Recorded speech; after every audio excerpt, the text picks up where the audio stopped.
Сайн байцгаана уу? Янж байна. За энэ удаа би та бүхэнд нэг илчилт авсан. Тэр илчилтээ та бүхэнд бас хэлж өгье гэж бодсон юм. Тэгээ энэхүү подкастыг бас яг хэн нэгэн зориулж хийж байгаа. Тэгээ миний энэ хэлэх үгийг эзэн дамжуулаарай гэсэн болохоор хийж байна. Тэгээд нэгдүгээр хаадын 13-ээс уншиж өгье гэж бодсон. Тэгэхээр бид нар маш олон хүний дуудлаганд ч юм уу эзнээс үг авдаг, илчилт ирдэг байгаа.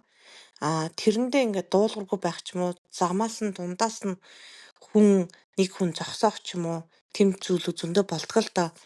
Энэ талаар энэхүү подкастыг хийж байна. Нэгдүгээр хаадын 13-1-ээс хамтдаа уншаарай. Харагтун Ерөбоам утлаг өргөхөөр тахилын ширний хажуу зогсож байх үед Бурхны хүн Юдагаас Бетэлд эзний үгээр ирэв.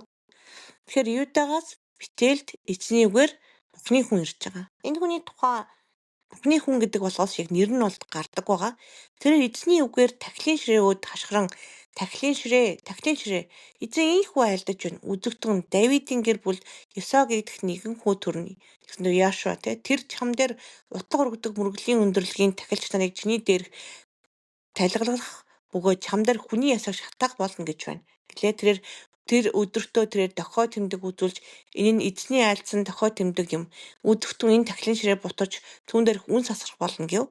Битээдэг тахилын ширний эсрэг хашгирах Бурхны хүний үгийг Ерөбоам хаан сонсбоц тахилын ширээс гараа татан түүнийг баригтан үз зандарлаа. Гэвч тэр хүний зүгччлэн сунгасан Ерөбоамын гар нь хатангаширч буцаад өөр урууга татаж чадахгүй болов. Бурхны хүн эзний үгээр үзүүлсэн дохой тэмдгийн дагуу тахилын ширээ бутарч үнсэн тахилын шин дээрээс хасгарав. Хаан Бурхны хүнд хандан эзэн Бурхнаасаа гуун гарыг минь эдгэж өгөөч гэж миний төлөө залбирч өгнө гэв. Бурхны хүн эзнээс гуйсанд хааны гар эдгэж урдын айдал болов. Тэгэд хаан Бурхны хүнд надтай хамт гэрт очиж алжаалаа тайлах тун би танд шагнал өгье гэв. Харин Бурхны хүн хаанд та өөрийнхөө гэрийн тэн хагасыг надад өгөх байсан ч би тантай хамт явахгүй. Мөн энэ газарт байхдаа би таалгач идэхгүй, усч явахгүй. Учир нь эзний үгээр надад чи таалгач идэж, усч ууж болохгүй, тэрч бүхэл ирсэн замаараа буцаж явж болохгүй гэж тушаагдсан юм гэв. Тэгэхээр энэ хүн гайхамшиг үлдэж байгаа үнэхээр эзнээс ирсэн хүн байгаа. Тийм учраас Бурхны хүн гэж хэлж байгаа. Хаанд байгаа тахилын ширээний эсрэг хийгээд иш үзүүлээд хааныг хүртэл эдгэж орхисон. Тэгээд энд яагаад би одоо чамд мөнгө өргөл өгье гэж үгүй. Таалгач идэж усчууж болохгүй тэрч бүгд ирсэн замаараа буцаж явахгүй гэдэг маш тийм нарийн зааврыг эзэн түнд өгсөн байгааг харж болно. Тэр Бетэлд ирсэн замаараа буцалгүй өөр замаар эргэж явлаа. Ингээд хаан хүртэл мөнгө шан харгамж одоо өгөх үед нь үгүй гэж эсэргүүцээд энэ хүн буцаад өөр замаар явсан байгаа. Гэтэл Бетэлд настаа нэгэн ич үзүүлэгч амьдарч. Тэгэхээр Бетэлд бас нэг ич үзүүлэгч амьдарч байсан байна. Гэхдээ арай жаахан ахмыг настаа гэсэн үг шүү дээ. Түүний хөвгүүд ирээд тэр өдөр Бетэлд Бурхны хүний хийсэн бүх ажлыг мөн хаан тандан хэлсэн үгсийнж эцэгтэй ярьж өг. Эцэг нь тэндээс тэр айл замаар буцсан бэ гэж асуув. Эд багаас ирсэн Бурхны хүнийг буцааж явсан замыг хүүхэд нь харсан байжээ. Гэтэл эцэг нь хүүхдүүдээ миний илжгэнд имэйл тоох гэв. Хүүхэд нь түнд илжгийг имэйлийн бэлтгэсэн тэр илжгээ унаад яв. Тэр Бурхны хүний араас явсаар царс модны доор сууж байхад нь түүнийг олж хараад Юдагаас ирсэн Бурхны хүн та юу гэж асуув. Тэрээр би гэлээ. Настаа иш үзүүлэх түнд надтай хамт гэрт очиж таалах иднүү гэсэнд Бурхны хүн би тантай хамт буцаж чадахгүй, явж чадахгүй. Мөн газар тантай хамт талах идэхгүй, усч явахгүй. Учир нь эзний үгээр чи над тэнд таалах идэж ус ууж болохгүй. Ирсэн замаараа бүү буцаараа гэсэн тушаал өгөгдсөн юм гэв. Өнөөхөн түнд би ч бас чамтай адилхан иш үзүүлэгч. Тэнгэрлэгч эзний үгээр надад хэлэхдээ түүнийг гэртээ дагуулж ирээд таалах идүүлж ус уулгаараа гэсэн юм гэв. Тэр түүнийг хуурчээ. Бурхны хүн түүнтэй хамт явж гэрт нь таалах идэж ус уулаа. Тэдний ширээний ард сууж байх үед Бурхны хүнийг эргүүлэн авчирсан иш үзүүлэгчдээр эзний үг буун ирсэн тэр Эдугаас ирсэн Бурхны хүнд хандан хашгиран уулж эзэн ин айлдаж байна. Чи эзний үгэнд тэрсэлж эзний Бурхныхаа чам тушаасан тушаалыг мөрдсөнгүй. Харин буцсан гэж эзний чам талах бүүид ус буу гэсэн газар талах идэж ус уусан тул чиний шарил эцэг өвдөж чинь булсанд орохгүй хэмээлээ гэж хэлв. Тэгээд тэр эргүүлж авчирсан иш үзүүлэгчээ идэж ууж дуусгаар нь түнд илжиг имэлв. Түүнийг цааш явж байтал замд нь арслан таарч түүнийг барьчихжээ. Түүний цогцсон зам дээр хаягдан эвтэж илжиг нь түүний дэргэд мөн арслан цогцсын хажуу зогсож байлаа. Ингээд хажуугаар нь өнгөрсөн хүмүүс зам дээр хөвтөх цогцыг болон зогсох арслан харжээ. Тэд настай иш үзүүлэгчийн суудаг хотод ирээд үдсэн харснаа ярив. Тэгээ Бурхны хүнийг замаас нь эргүүлэн авчирсан мөнөөх хичүүлэгч үүнийг сонсоод тэр эзний үгийг зөрчсөн Бурхны хүн юм. Эзэн түнд хэлснээр түүнийг арслан дүгт тасчулжээ гэв. Тэгэхээр энэ дээр харах юм бол хэдийгээр тухайн хүн маань иш үзүүлэгч мөрсөн. Тэгээд хааны үгэнд ороогүй мөртлөө адилхан иш үзүүлдэг хүнийхээ хурдтаж байгаа. Нөгөө иш үзүүлдэг хүн уг нь жинхэнэ иш үзүүлэгч мөн үү? Гэхдээ яасан байна? Худлаа хэлээд Тэнгэрлэгчээр дамжуулаад хэлсэн гэж хэлээд. Тэгээ сүүлд нь гэсэн тэр хуурсан хүн маань жинхэнэ итгэгч хүн үү, иш үзүүлэгч хүн үгүй мөн байгаа. Яг бол эзэн түнд үг хэлээд чи үгнэ гэдгийг нь хэлж байгаа. Тэгээ тэр нь бас биелсэн үү? Биелсэн.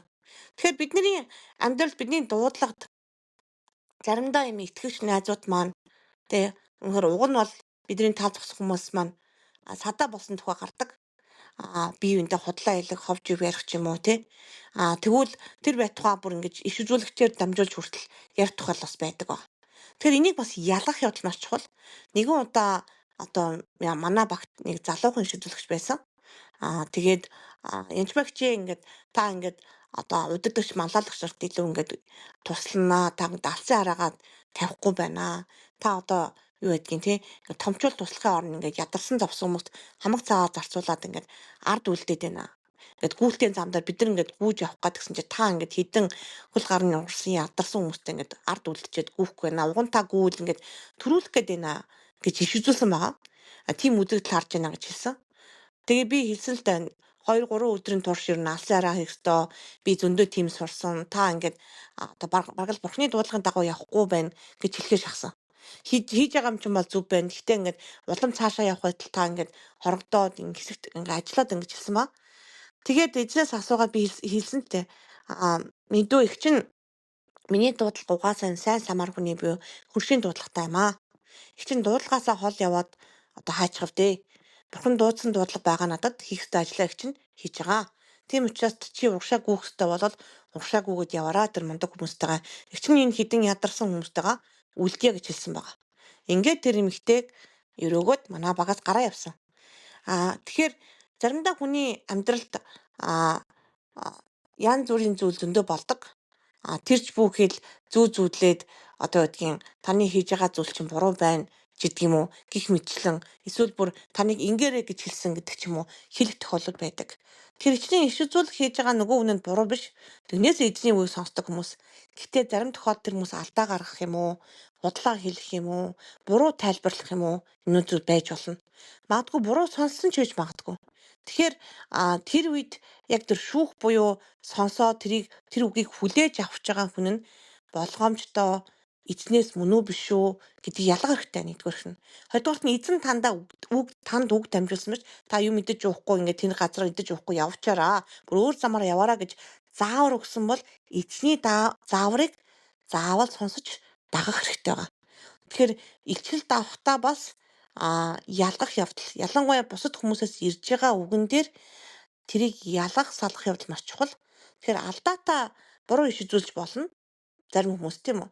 Зарим хүмүүс бүр ингээд өөр сүнсээр иш үзүүлж болно. Тэр энэ тохиолдолд бол тэр хоёрдугаар том настай иш үзүүлэгч бол жинхнээсээ Бурхны иш үзүүлэгч байсан боловч тэр хүнийг алуулчихна гэж бодоагүй ч тэ хоолж унтлахтаа туслая ч юм уу сайныг сансан байж магадгүй амраад яв гэж бодсон байж магадгүй. Харин нөгөө хүний хувьд эзний үгээс зөрснөөс нь болоод алуулах шалтгаан гарсан байгаа. Тэгээ дуудлагаа хэрэгжүүлж үнэхээр тэр бол ингээд дараачийн удаа маш том Бурхны үнэхээр агуу ажлуудыг хийхээр мундаг хүн байсан нь ойлгомжтой байна. Татин ширийг нурааж ийн, дээрээс нь удаа хүмүүсийг эдгээж ийн. Үнэхээр эзний хүн баг, бүр Бурхны хүн гэж хэлсэн байгаа. Тэгэхээр та бүхэн ч гэсэн бас Бурхны хүн. Тийм учраас яг эзнэр удирдуулж байгаа үедээ яг бусад хүмүүсийн ч юм уу те үгнүүдийг болгоомжтой сонсороо яг энэ эзнээс мөн үү биш үү гэдгийг ялгаараа тэр хүн шууд итгэсэн байгаа. Уг нь хэлжсэн мөртлөө эзэн юу хэлснийг би бүр 2-3 удаа татаж хэлсэн мөртлөө яг тэрнийхээ эсрэг үйлдэлийг хийсэн байгаа. Тэгэхээр биднэрт ялгах чадвар маш чухал шүү. Тэгээд эзэн үгийг танд дамжуулж гин тэгэхээр эзний дуулууртаа зарц байгаараа гэж та бүхэнд хэлмээр байна. Тэгээд бурхан танд маш их хайртай. Та ч гэсэн бас бусдад бүдрэгч бүү болоороо эзнээс биш бол зарим үгийг худлаа хэлж болохгүй шүү.